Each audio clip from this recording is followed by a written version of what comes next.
últimas semanas, aliás, eu comecei a ouvir isso há 2 meses atrás, no Egito, com gente escrevendo aquela sanha enlouquecida do Netanyahu e do governo sionista radical, onde não há quase nenhum judeu, a maioria deles são pessoas que vieram da Europa e da Rússia depois da Segunda Guerra Mundial, e muitos dos quais nem professavam o judaísmo original.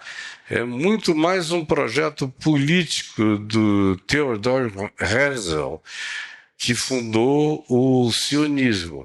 Esse pessoal que durante muito tempo estava lá, influenciando para lá e para cá, querendo crescer, cresceu e tomou conta do parlamento.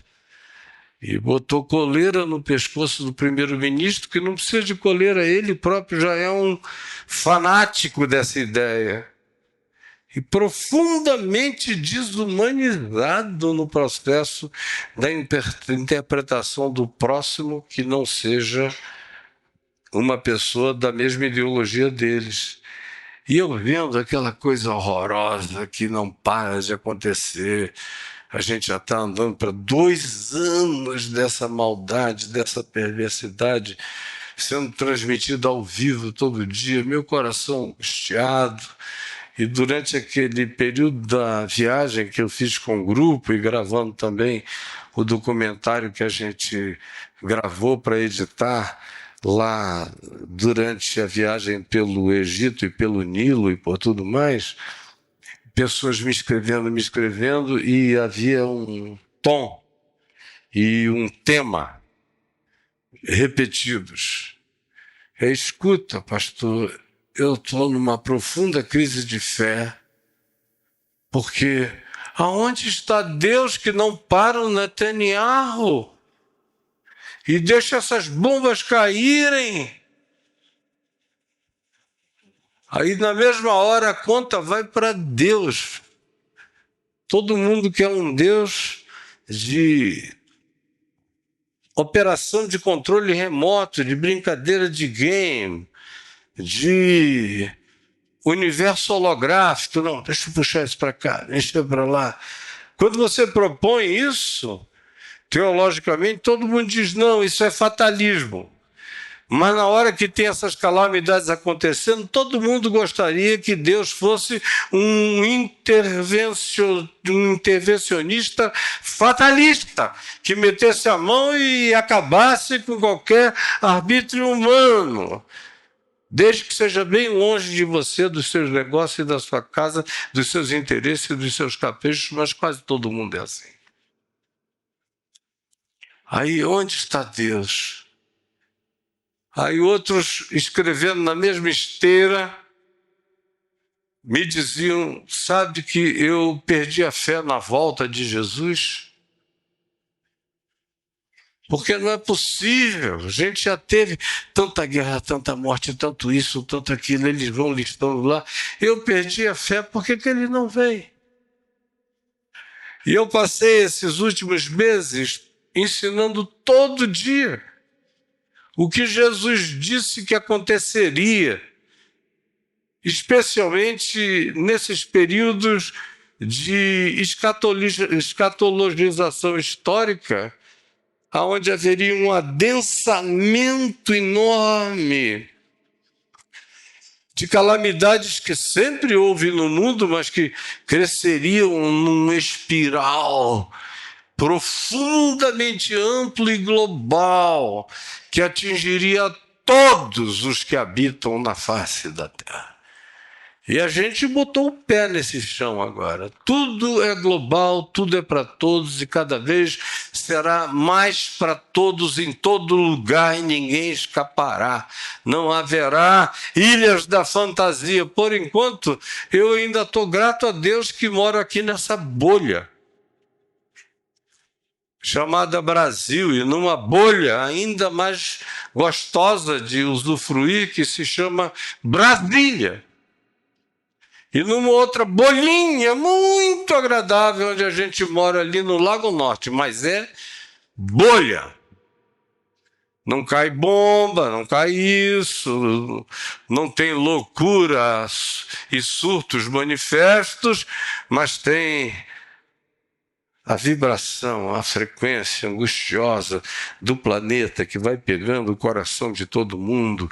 É gente que vai ficando deprimida, mesmo no paraíso, com as notícias do inferno todo dia, no resto do mundo. E o coração vai se angustiando e a alma não tem recursos de sobrevivência, ainda tem os elementos de frustração pessoal, íntima, afetiva, emocional de cada um, o que queria e não teve, o que buscava e não alcançou, o que pretendia e não atingiu, tudo isso misturado com o todo fermentado dessa globalidade angustiosa planetária, produz uma situação interior de profundo cansaço e desânimo. E foi Jesus quem disse, advertiu e cansou de dizer, e ficou recorrentemente repetitivo, dizendo: olha, vai demorar. Quando ele, sentado no Monte das Oliveiras, olhando para Jerusalém, e os discípulos exaltando a beleza do templo, das pedras, das construções, das muralhas, e ele disse: em verdade eu vos digo que não ficará pedra sobre pedra que não seja derrubada. Aí contou a história inteira do que iria acontecer com Jerusalém até o ano 70, depois disse: ó, mas isso aqui não é o fim, tem um período longo. E ele veio descrevendo, quem conhece bem a história do processo, vai vendo todos os marcos e ele vai fazendo com que cada uma daquelas descrições aumentem geracionalmente nas suas intensidades, alcances e globalidades, até que chegue um tempo que isso se torne uma certeza, uma impressão, um esmagamento e uma presença na vida de todos os que habitam sobre a face da terra. Ele faz isso em algumas parábolas que eu vou mostrar a vocês, conforme a gente vê em Mateus 25. Eu vou pegar apenas algumas, porque tem muitas antes do chamado sermão escatológico, ou pequeno apocalipse, ou mensagem de Jesus sobre o fim dos tempos e a sua volta, que a gente encontra em Mateus 24, a gente encontra em Marcos, a gente encontra em Lucas, repetindo basicamente a mesma fala. E o que é que a gente vê de afirmações de Jesus a esse respeito? Primeiro, ele diz que haveria demora, que entre o que estava acontecendo ali e o que veio acontecer alguns dias depois, quando após a morte e a ressurreição dele, ele foi assunto aos céus, à vista de todos os seus discípulos no Monte Olival. E diz o texto, e enquanto eles olhavam para Jesus, eis que subia, eis que 2 varões, vestidos de branco, se puseram ao lado deles e lhes disseram: varões galileus, por que estáis olhando para as alturas? Esse Jesus, que dentre vós foi assunto aos céus, assim virá outra vez do modo como o vistes subir.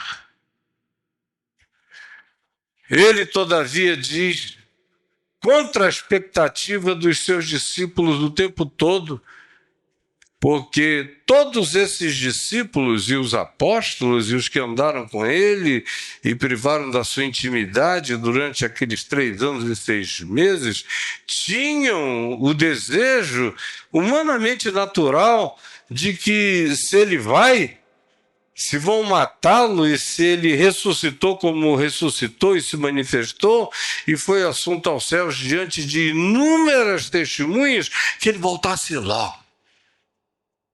e os salvasse do Império Romano e da loucura dos Neros, dos Calígulas, dos doidos da terra e de todos mais que ainda viriam, uma sucessão de tiranos e loucuras que a gente ficaria dias contando a sequência das sandices históricas dos tiranos que dominaram esses processos de controle da sociedade, da civilização humana ocidental, especialmente nos últimos 2000 anos.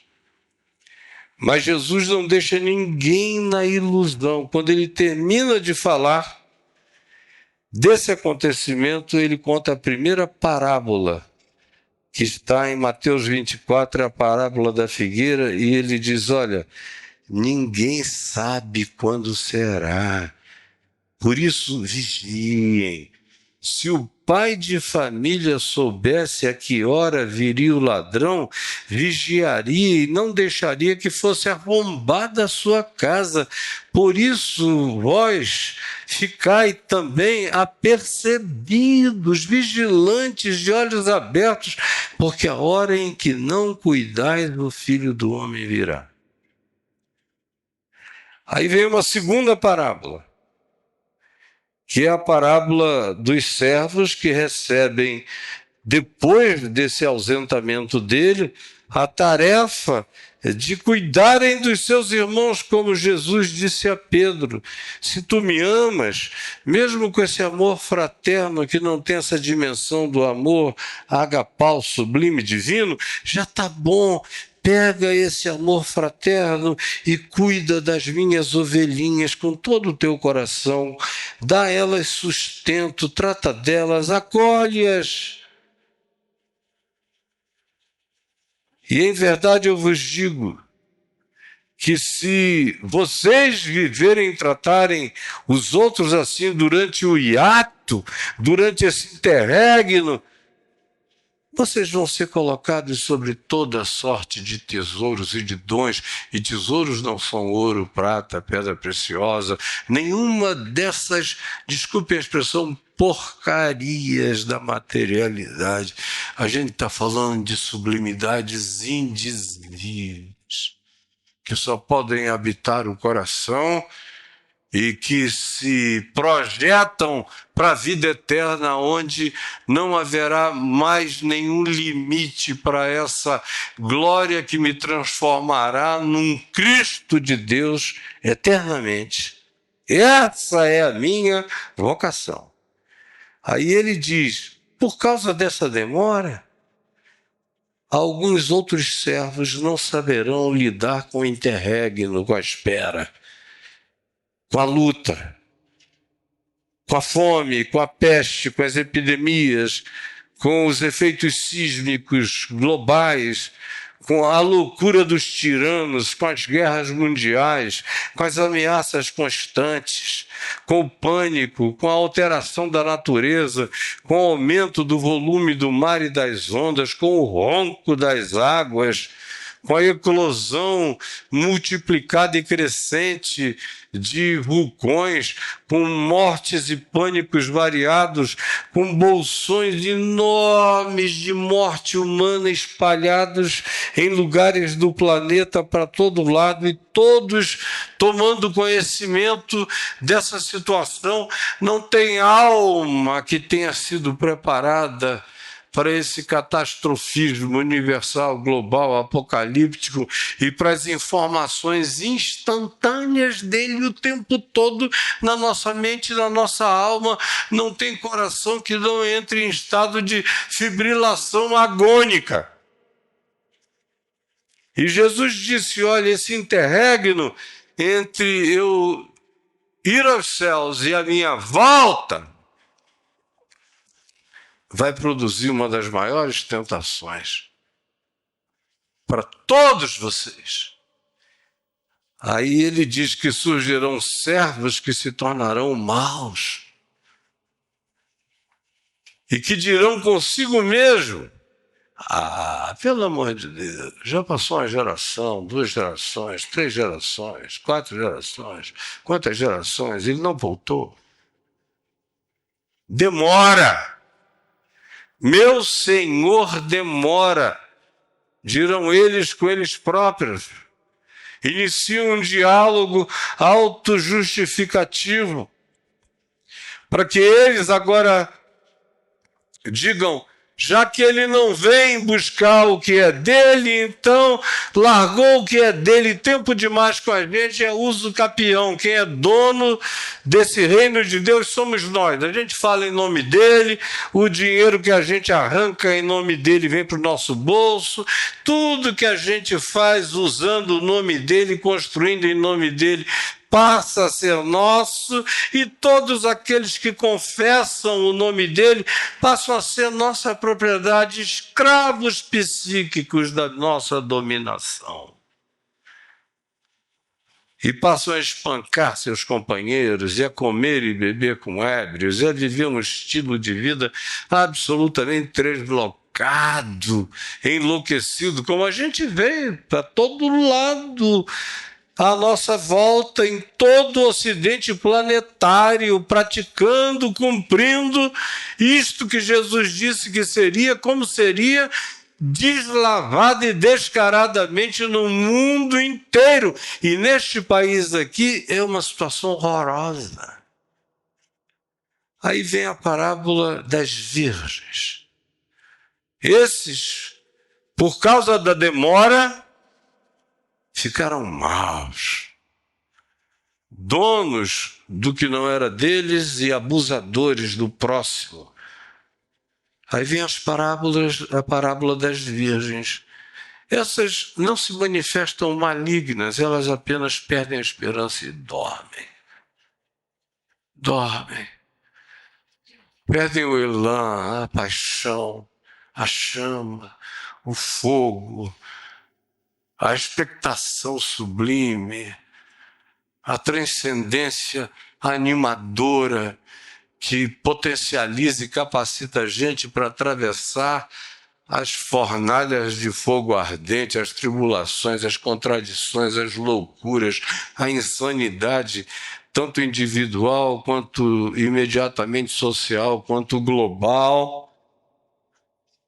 E Jesus diz que esse estado de coisas e essa espera, aguardando a vinda dele, por causa da nossa noção profundamente infantil de expectação de que ele sempre venha para a contemplação dos nossos olhos, esquecidos que ele vem sempre, nunca demorou, ele veio para todo mundo e todas as gerações, porque se ele não voltou ainda, eu dentro de pouco tempo voltarei para ele, até o dia em que ele volte para todos. Mas enquanto ele não volta para todos, cada um de nós vai voltando para ele, porque o tempo da nossa estada nessa peregrinação planetária tem 70, 80, 90 anos, estendidamente, agora que somos mais longevos. Mas ir para ele é inevitável. Ele vir para todos é que é uma outra perspectiva. E é por causa do argumento dessa outra perspectiva, ele está demorando a vir para todos, é que essas virgens dormem, esperando o noivo. E aí é uma diferença, tem umas que dormem, todas dormem. Todo mundo cansa, todo mundo tem crise, todo mundo desanima, todo mundo tem momentos ruins existenciais, todo mundo se desesperança várias vezes, todo mundo corre o risco de dizer, eu não sei se eu creio mais, será que eu continuo esperando, será que eu estou sendo bobo? E não me diga que isso nunca atravessou seu coração, porque eu sei que sim e que já. E que ainda acontecerá muitas vezes e muito mais. E Jesus lida com esse realismo existencial quando diz, essa espera pode ser ilustrada por virgens esperando o noivo num casamento do primeiro século, que já não tem mais nem nada a ver com as nossas construções culturais contemporâneas, mas ilustra essa expectação, a demora, o cansaço, a desistência, o sono e a numbness, e o espírito de dormência, de desistência, de cinismo sonolento, de cansaço. Aí ele diz, a única diferença entre essas 10 virgens é que 5 eram tolas e acharam que elas se bastavam. E como demorou, o azeite das lâmpadas interiores existenciais delas se apagou. E havia 5 outras que cansaram do mesmo jeito, que dormiram, que desanimaram, mas que não confiaram nos seus próprios recursos e levaram containers de suprimento, e na hora que se ouviu o grito que disse, eis o noivo, saí ao seu encontro, embora todas tenham dormido, as que tinham reservas interiores, as que alimentaram o inconsciente, o subconsciente, a alma, os que não desistiram, os que colocaram recursos para dentro do coração, sabendo que a existência demandaria que houvesse meios e modos de subsistência nos piores dias e nas maiores esperas. E essas, ilustradamente, quando se fala desse grito que diz, eis o novo noivo, saía ele, elas estavam preparadas para sair. Mas o problema, a tentação, é a espera da sono. A espera cansa, desanima. Aí vem a parábola dos talentos. Isso tudo é depois que Jesus falou, como eu vou repetir pela 3ª vez, o sermão do pequeno Apocalipse, a mensagem escatológica, o fim dos tempos, descreveu com minúcias tudo aquilo que 2000 anos depois eu posso te contar, até desmaiado, de tanto que eu já estudei isso, a fenomenologia inteira. Aí ele chega aqui na parábola dos talentos e outra vez diz que o que vai acontecer é como um homem rico, poderoso, com bens e meios e recursos, que se ausentou do país, ausentou. Ele está usando imagens dessa natureza para caracterizar a ida dele e a espera da volta dele, essa ausência. Em todas as parábolas e nas que antecederam o pequeno Apocalipse, ele, em todas elas, acentuou o tempo, a espera e o que produziria. Mas eu resolvi vir apenas depois da fala do pequeno Apocalipse para cá. Se ausentou e confiou os seus bens a esses servos e deu talentos a eles. A um deu 5, a outro 2, a outro 1, segundo a capacidade de cada um de multiplicar, de produzir, conforme a inteligência, conforme a funcionalidade, conforme a emocionalidade, conforme a sensatez, conforme as capacitações e as competências variadas e diversas, conforme o que cada um carrega no próprio coração, porque ele não está falando de talentos a serem multiplicados como dinheiros, como carros, como propriedades, como bens, como fazendas, como posses, talento, dinheiro, todas essas coisas aludidas nisso são de natureza simbólica, arquetípica, parabólica, ilustrativa. Só isto, de acordo com a capacidade de cada um. E cada um saiu, quem recebeu 5 saiu, negociou, aumentou, produziu, conseguiu mais 5. Quem recebeu 2, produziu mais 2. Quem recebeu 1, saindo, ao invés de reproduzir, ele abriu uma cova, escondeu o talento, sentou em cima dele. E o que é que acontece? O texto diz aqui, depois de muito tempo voltou o Senhor daqueles servos para ajustar contas com eles. Mas a ênfase é numa longa espera. O tempo todo, em todas as parábolas, ele diz, vai demorar. E a grande tentação vai habitar o vácuo. A grande tentação decorrerá do interregno, da espera, que pode produzir vaziez,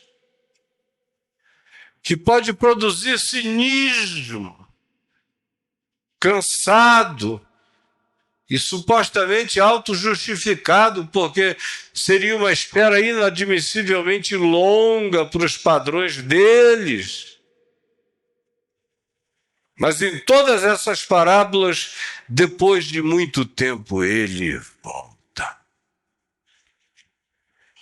E aí vem essa parábola da volta dele, quando ele reúne as nações e os povos e as etnias e todos, e começa a botar uns para um lado, outros para o outro. E aí diz, vinde a mim, servos bons e fiéis, porque eu tive fome e me deste comer, tive sede e me deste beber, estive nu e me vestiste, preso e foste ver-me, doente fostes visitar-me, era estrangeiro e me acolhestes. E esses vão dizer, mas quando? A gente nem sabia do teu nome.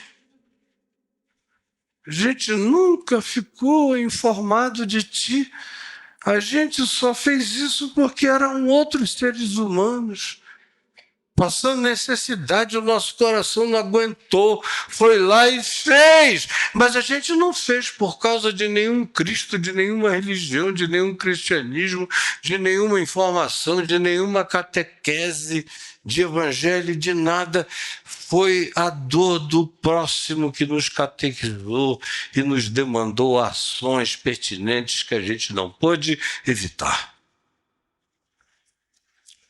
Mas quanto a ti mesmo, a gente nem conhecia. E ele disse, pois é, não precisa. Vocês fizeram tudo o que necessitava ser feito.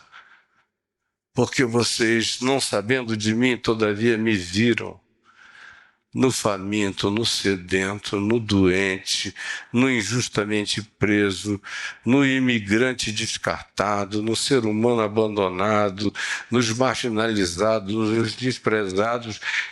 Vocês me amaram no próximo e mantiveram uma esperança fazedora, criadora, produtiva, socorrista, misericordiosa, solidária, sem precisar de emulação religiosa, de culpa, nem de prêmio celestial, nem de ameaça infernal, de nada. Vocês fizeram pela única razão louvável, porque era um outro, era o próximo. Então venham e entrem. Aí tem um outro grupo que passou a vida nos cultos, sabia doutrina, teologia, tinham a ideia de que sabiam como era a face de Jesus, devia ser louro, de olhos azuis, cabelos cor de mel, tinha uma pietá.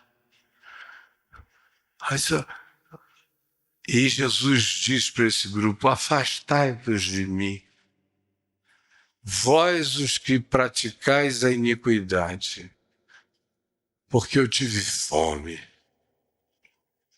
e não me destes de comer. Eu tive sede e não me destes de beber. Eu estive nu e não me vestistes. Eu estive preso nas maiores injustiças e vocês nunca se importaram com nada disso. A doença me carcomeu e vocês não sentiram nenhuma dor. Eu passei fome, passei frio, dormi em marquises, fui deportado, fui acusado, fui vilipendiado, fui marginalizado, fui bandidificado por determinações de seres sem corações, de posições superiores. Vocês viram tudo isso e vocês não fizeram nada. Isso é tudo durante essa espera. Entre ele ter ido e a volta dele, tem esse espaço todo de pobres famintos, de história passando, de situações as mais variadas, de circunstâncias as mais diversas.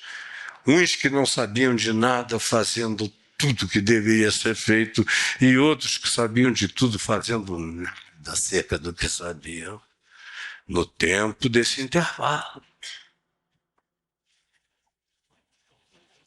Afastai-vos de mim. E eles vão dizer, mas por quê? A gente nunca viu ninguém na esquina com a tua cara.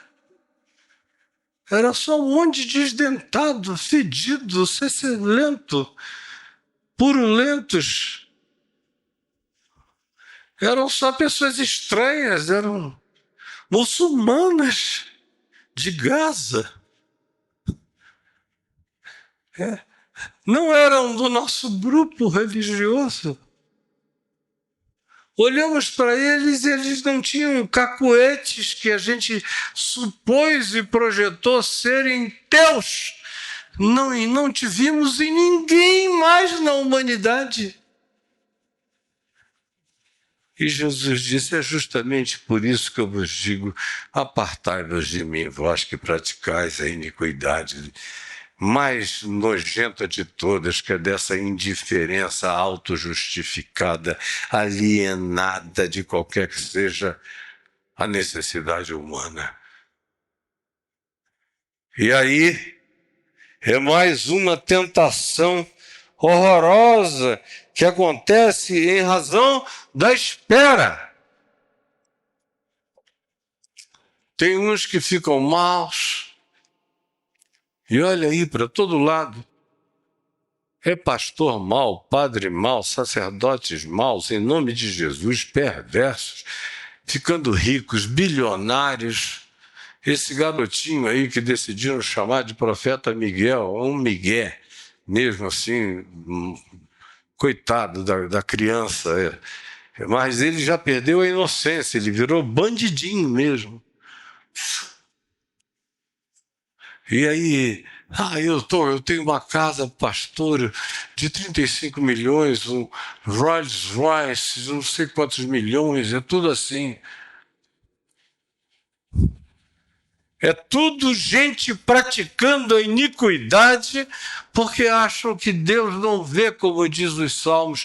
Vós pensastes que eu era vosso igual, e que eu não olhava, não via a iniquidade que vós praticastes durante todo esse tempo, enquanto pensáveis que eu era absolutamente indiferente à verdade, à justiça, ao amor, a tudo quanto eu mesmo ensinei, mas vocês me imaginaram como um esquizofrênico alienado, ou como alguém que deu corda de um processo, se ausentou para sempre e que não está nem aí para a criação.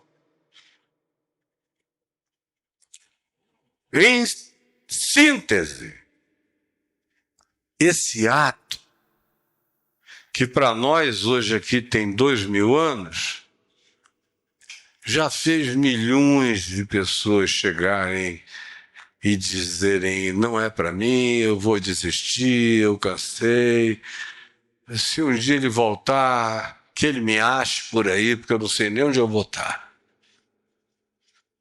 Uns ficaram maus, perversos, outros simplesmente caíram no sono, uns estão dormindo em estado de sono alfa, outros em sono REM, e outros caíram em catatonia inacordável.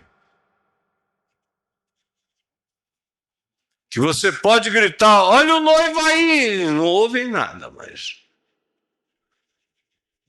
E outros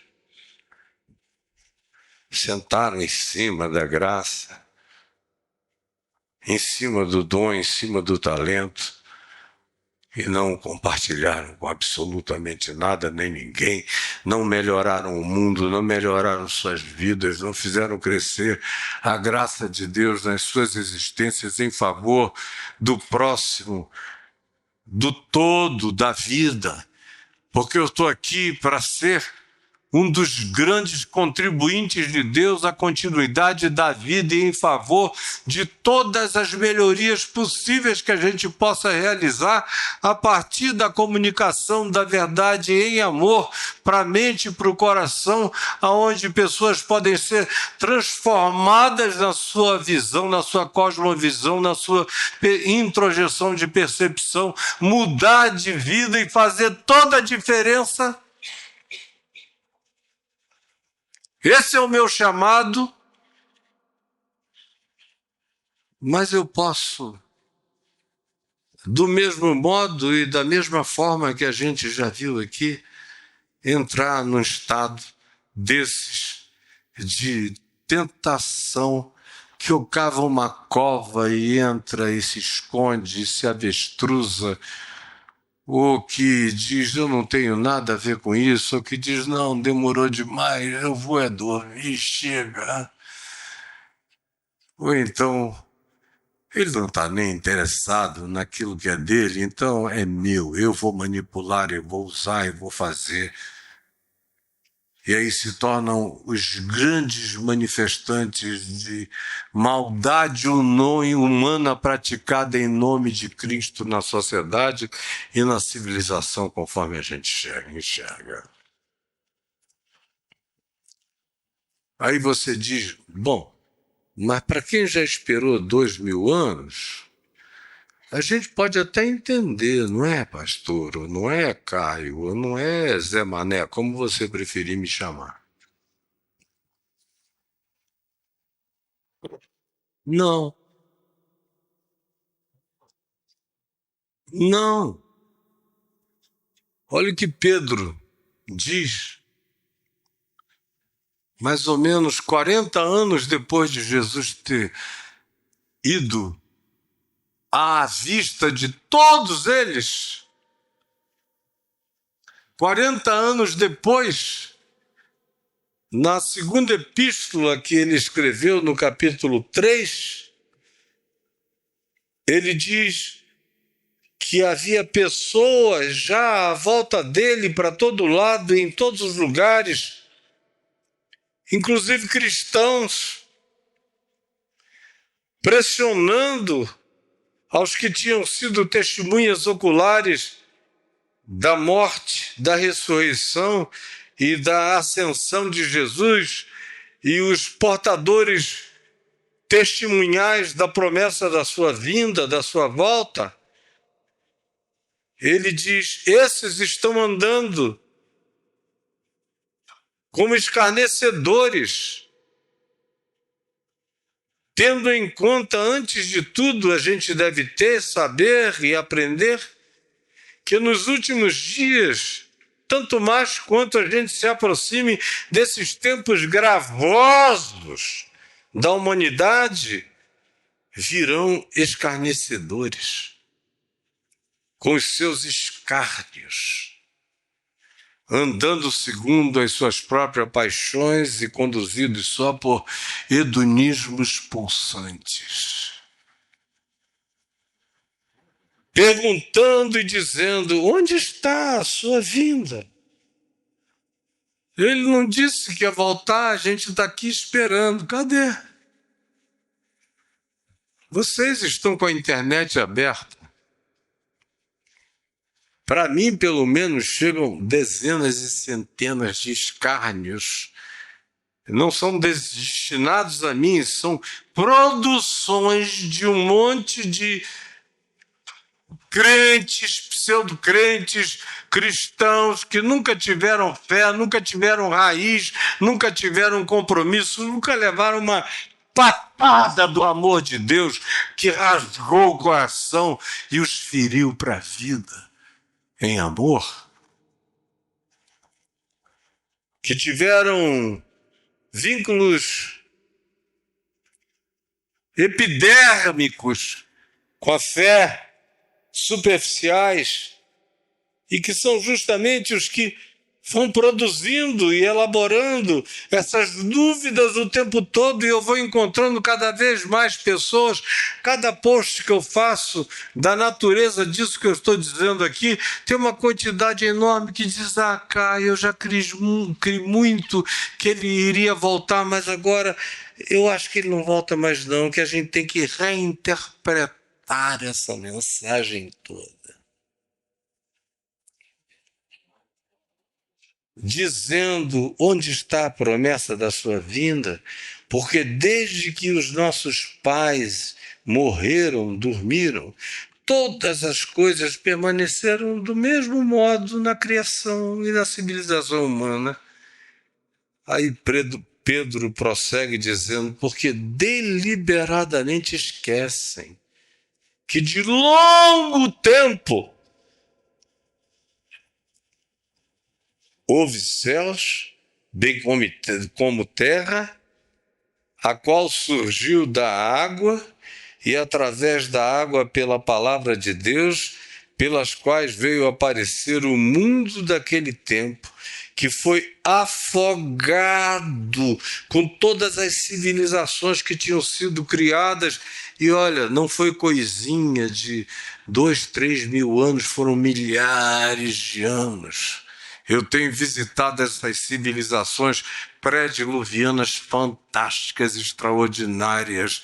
Era uma sofisticação antes desse grande dilúvio, que hoje é um fato inquestionável, covalidado por mais de 1.500 histórias do planeta afirmando a mesma coisa no mesmo tempo.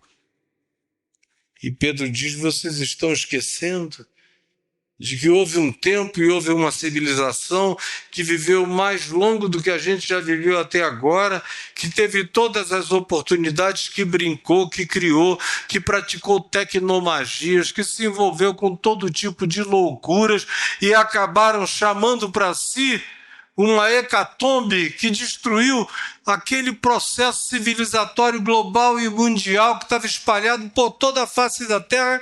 Foi-se, ficou sepultado. Não brinquem disso. E aí Pedro introduz aqui a relatividade da nossa percepção de tempo. Quando ele diz: há todavia uma coisa, meus irmãos amados, que eu não quero que vocês esqueçam, que para o Senhor um dia é como 1000 anos, e 1000 anos como um dia. Portanto, não retarda o Senhor a promessa da sua vinda, como alguns a julgam demorada, conforme as parábolas e as previsões de todas as parábolas que Jesus ensinou, e eu citei apenas 4 delas aqui para nós hoje. Considerando-a demorada, sem levarem em consideração que para o Senhor um dia é como 1000 anos e 1000 anos como um dia. Portanto, não retarda o Senhor a promessa da sua vinda, como alguns a julgam demorada. Pelo contrário, Ele é longânimo para convosco, não querendo que ninguém pereça, mas que todos cheguem ao pleno conhecimento da verdade. Há muitos problemas nisto, na tentação dessa demora, Mas no meio das muitas que eu poderia listar, tem uma básica, fundamental, primária e quase troglodita, que eu preciso lembrar a vocês, que é essa nossa parca, pífia, pobre noção de tempo, que é uma coisa horrorosa. A gente não tem consciência nem histórica do que aconteceu no dia de ontem. Cada geração que vem mais burra historicamente, vem mais sem história, vem mais sem memória. Ontem eu estava vendo um lançamento da Google, que é um óculos Google, Deus me livre dele, que é uma máquina de emburrecimento, de idiotificação, de descerebração, de desmemoriamento, de empanacamento humano absoluto. Você bota aquele óculos e não precisa lembrar de mais nada. Você vai andando aí, eu olho aqui e vejo você sorrindo aí para mim, com essa... O que está escrito na tua camisa? Aí é Nike? Nike? Nike. Está escrito ali. Aí eu olho para cá e falo aqui baixinho, não preciso nem erguer a voz, porque tem a capacidade de ler a minha vibração como palavra. Aí eu pergunto, de onde eu conheço ele? Aí o óculos fala comigo aqui no meu ouvidinho. Você já ouviu um dia na UNB, que você foi falar por lá, e ele estava no meio de 4.000 pessoas e você ouviu. Ou então eu entro numa biblioteca e vou entrando rápido. Aí depois eu paro e pergunto ao óculos, quais são todos os novos lançamentos pelos quais eu passei hoje aqui sem olhar para nenhum? Aí o óculos vai dizendo, tem um roxo ali na ponta cujo título é tal, tal, tal, escrito por fulano de tal, no ano tal, lá, está custando tanto, tem mais esse, tem mais aquilo, tem mais aquilo outro. Aí eu só vou lá pegando. Dentro de 10 anos eu virei uma ameba. Cérebro liquefeito. Penso mais nada, não raciocino mais nada. Óculos me diz, ela é tão linda, gostosa, o que você acha? Fico com ela ou não fico? Aí o óculos, deixa eu te dizer, ela já teve 14 homens na vida dela, 17 namorados com os quais não se comprometeu, ela isso, aquilo, outro, tem ideologias tais, vê se aguenta. Mas vai, né? Você quer ir? Óculos. Esse é o mundo para o qual a gente está caminhando. Já, eu nem diria nem tanto os meus filhos, que já ficaram espertos demais para não se entorpecerem desse jeito, mas é a tentação dos meus netos, bisnetos e de todos os que virão por aí. De todos os que não souberam o que era ser só humano. Até mesmo quem nasceu viciadamente nisso perdeu já um pouco de noção do que seja ser só humano. Porque isso aqui já trouxe valores agregados e competências e capacitações agregadas para a minha vida, em relação a cujos poderes aqui contidos, eu já esqueci como fazer uma quantidade enorme de coisas bobas que eu fiz durante décadas da minha vida, mas que agora não é mais necessário porque eu não preciso mais nem abrir, eu faço uma pergunta e eles respondem tudo. E olha que eu não sou exatamente o clássico idiota planetário. Mas vai pegando a gente, imagina quem nascer depois de tudo isso, quando o mundo já for só assim.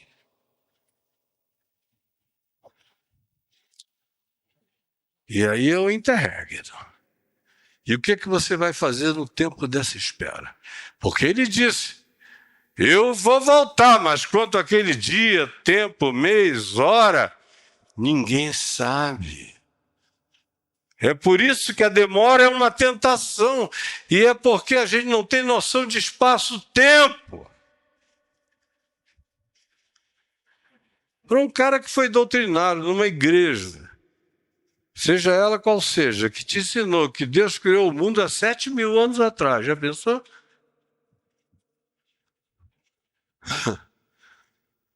Tem aí alguns arqueólogos evangélicos, vou poupar o nome deles para poupar-lhes de vergonha,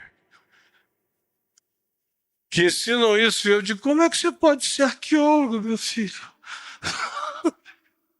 Arqueologia de 7.000 anos para cá. Deus criou o mundo há 7.000 anos. Em 7 dias de 24 horas, já pensou? Aí você diz, o planeta tem 4 bilhões e 600 milhões de anos de existência, a Terra.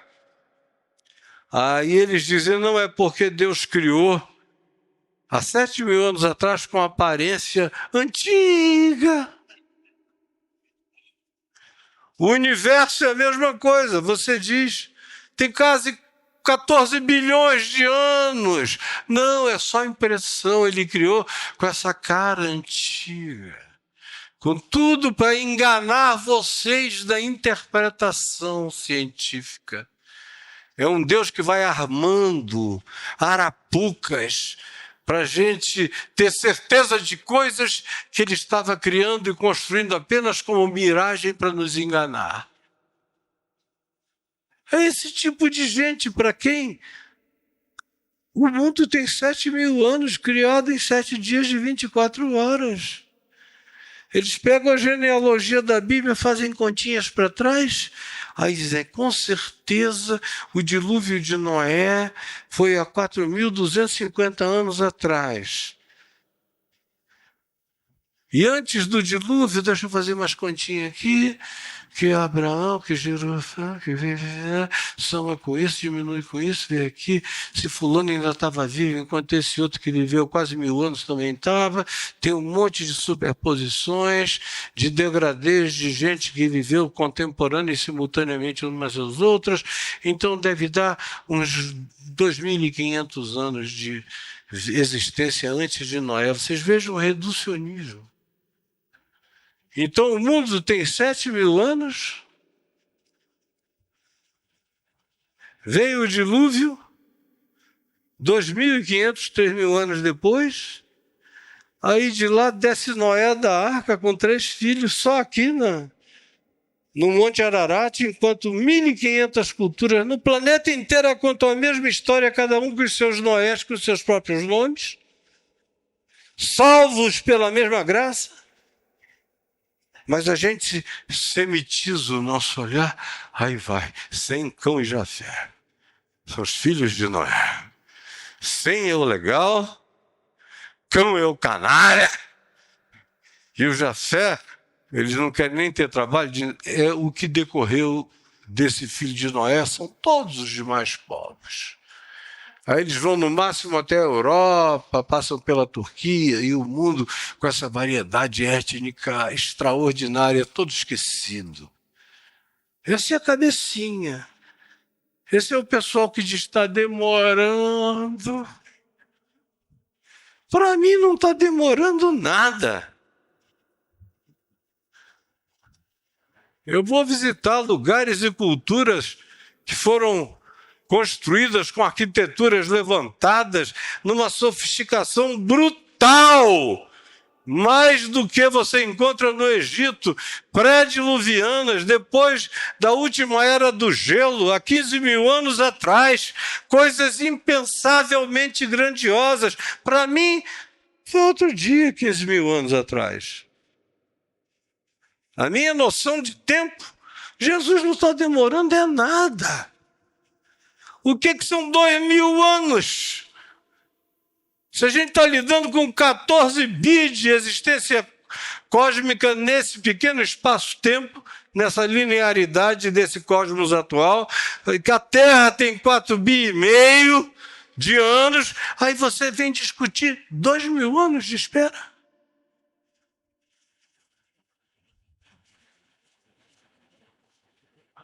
A ausência de percepção do significado do tempo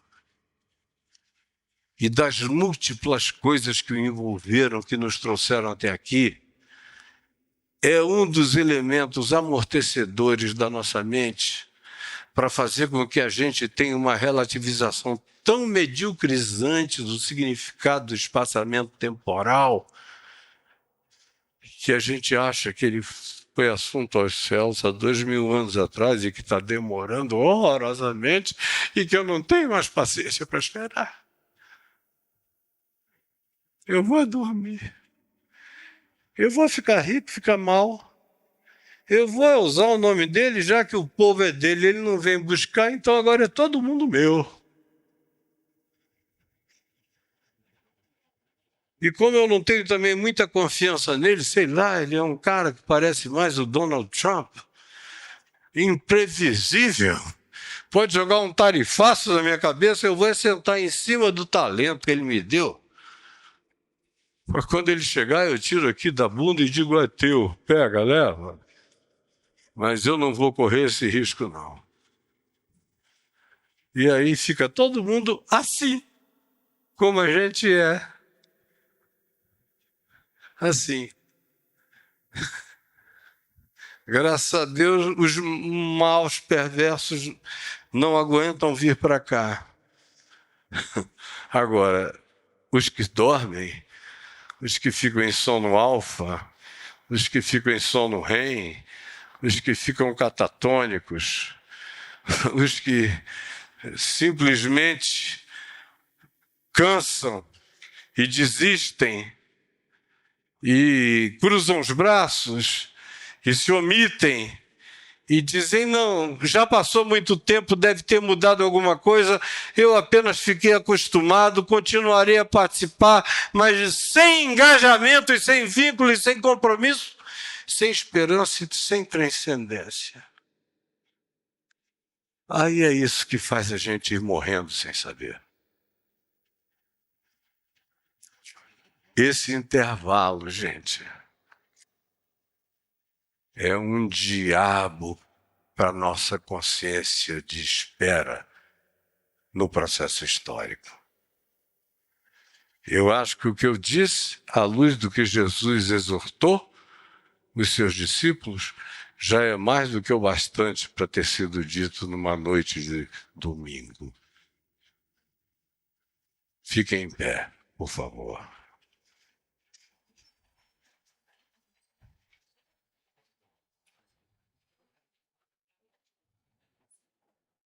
Agora, se enxergue e veja onde é que você está nesse processo.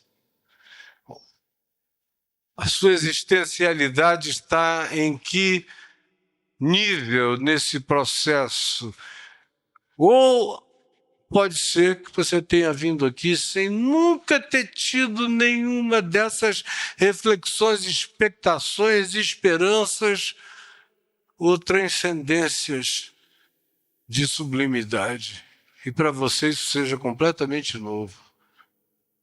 Para outros, todavia, e tanto mais tempo quanto essas pessoas saibam disso, mais eu sei que o que eu disse pode ter tido pertinência quanto a te acordar, quanto a te fazer ter paciência, quanto a fazer você entender que seria